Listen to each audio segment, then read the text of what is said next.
Coucou puces. Hello my loves, Marhaba, habibetey. It occurred to me when one of you reminded me that it has been a hot minute since I've done like a fitness and health update. So I thought I would do that. Since it's been a minute, I'm gonna give a little like short introduction to like my background and what got us here and where we're going and all that kind of good stuff.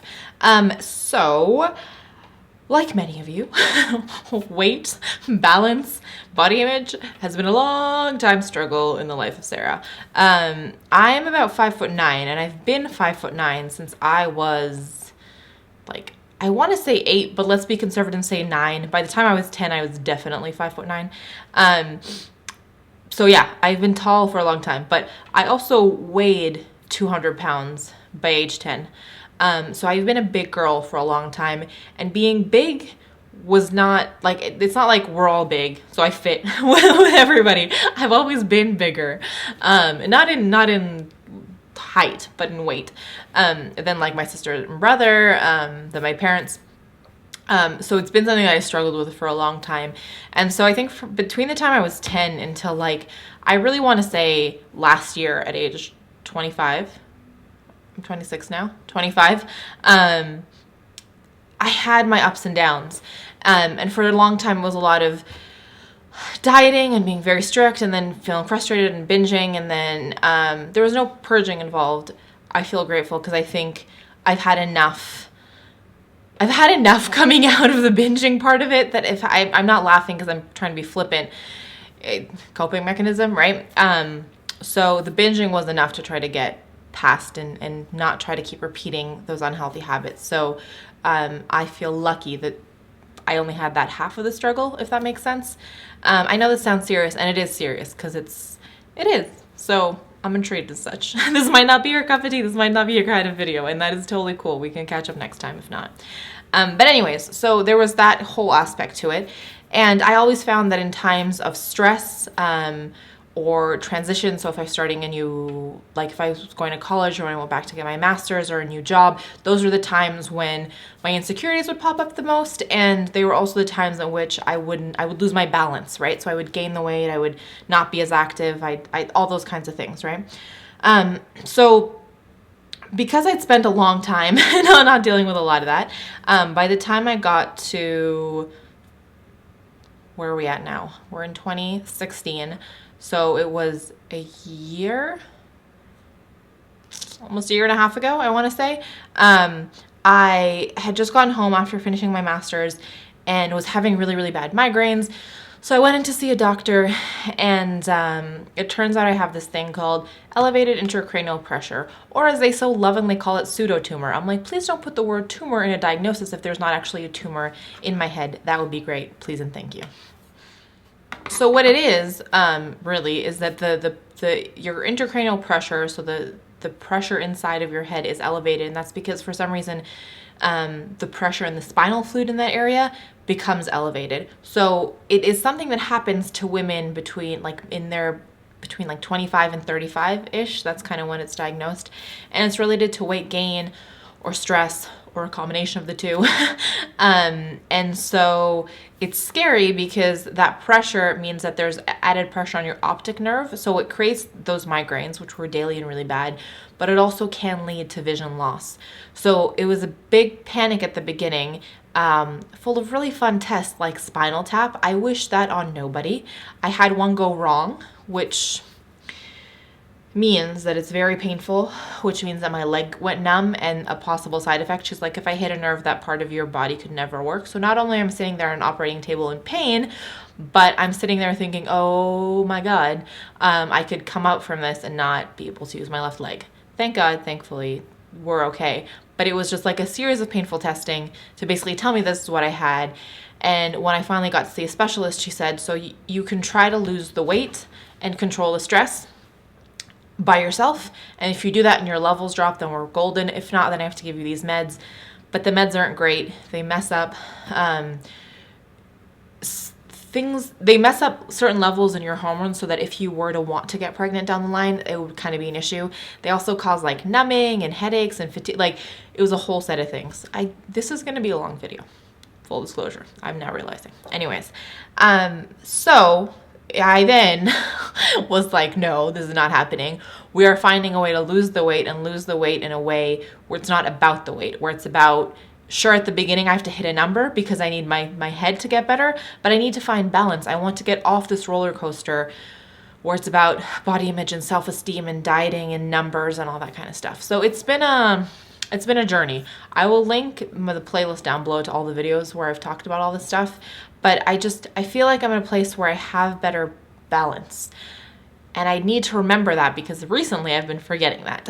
So in the first 9 months, I lost about 60 pounds, which was huge, which was exciting. So I started at 250. I'm now 190, 60 pounds.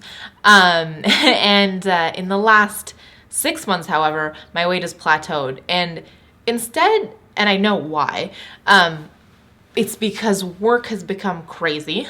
As you guys have probably aware by being here, I'm working like 14, 15-hour days while trying to train for a half marathon and still go to the gym and read and be here and be a sister to my sister and a friend and all those kinds of things.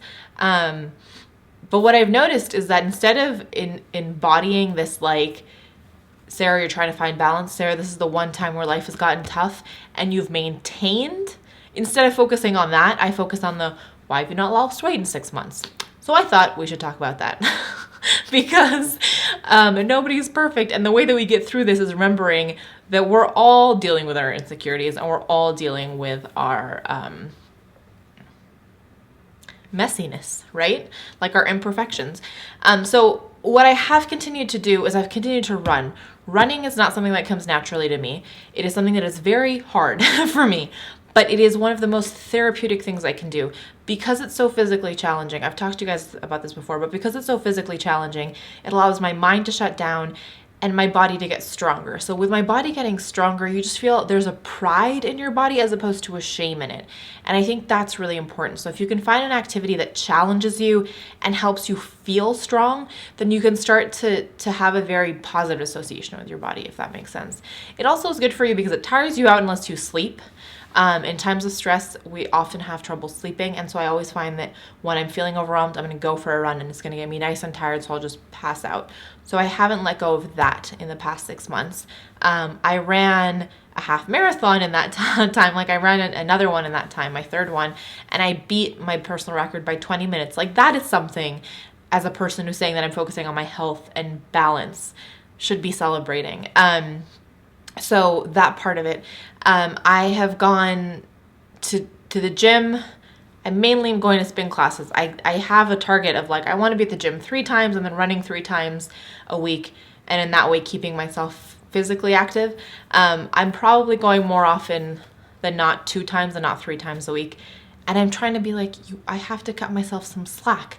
Like on days when I've woken up with really bad migraines, or when my body is still sore because I just had a car accident, like, and I cancel that class, instead of feeling bad about myself, I have to be like, okay, your body is telling you something, listen. So I'm saying this to myself as much as I am saying it to you. So definitely try to pick activities that make you excited to show up for them, but also listen to your body. It's not a failure if your body says, today I need you to take a beat with me, right? Because then you can show up the next day and be stronger. I've probably been eating not as well as I should have. And I don't say that in like, I'm eating more carbs or not enough this. Like I've been eating junk food. Like I've been reaching for like candy and cookies and processed food. And I've noticed that when I eat clean food, irrespective of what balance my plate, like protein to veggies to starches on my plate, that looks like when it's whole food, my body feels nourished and stronger. And so I think my goal in the short term needs to get back to that place of balance with my food. Ideally, I would still like to lose some weight. And I say that because I'm human and because we all have, I feel like I'm not allowed to say that we all have ideals of a certain number or a certain way we want our bodies to look. But it's okay to say that as long as you don't fixate on it. So yes, I look at myself and go, I would like, to be maybe a little bit trimmer at my hips. And I want to be able to say that without it having it destroy me, right? If I get there, that's awesome. If I get there in a healthy way, I mean, that's awesome. And if I don't want to beat myself up about it. But if I kind of hide it to the back of my mind and pretend it's not something that I care about, then that's when it becomes a negative and detrimental thing, I think. So there is some weight that I would like to lose. I don't have a number because I don't know at what point I can find a place where my body is happy and I'm not crash dieting. So yes, a goal this year would be to lose some weight. I also find my knees are sore. I run long distances, so having a little bit more weight off of me just helps my joints when I run. So for that, I would also like to lose weight. But I don't have a number in mind because numbers and fixating on the scale is what leads me to the negative self-doubt space of it all. So yeah, I think the focus for me is I've got 4 races coming up this year. I want to continue to train for them and to do well in them, to feel strong in my body when I cross that finish line. It's to continue to show up to my 3 planned workouts a week. And if I have to miss one and show up to the next one stronger, or schedule an alternate or an extra run, what have you. And for the short term is to focus on more balanced meals. That's really where I'm going for.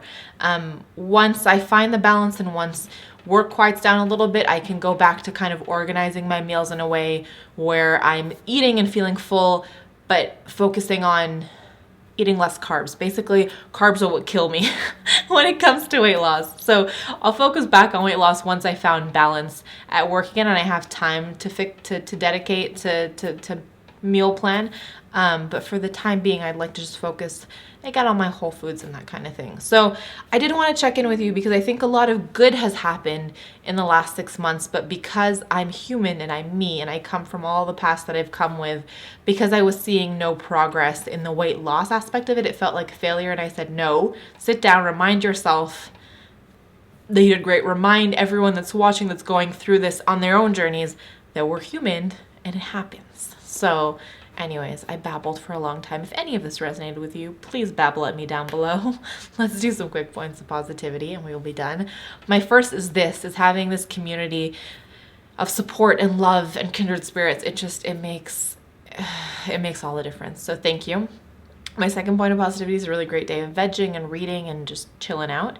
And my third point of positivity is a run that I'm about to go get to. It's dark outside, as you can see, and icy, so I'm gonna run on the treadmill, but I'm excited to run. Anyway, that is all for me today. I was gonna say anyways twice, and then I stopped myself, but then I just said it. I'll talk to you guys soon. But before I leave you, as always, let me remind you that life is just way too short to wear boring lipstick. Bye, guys.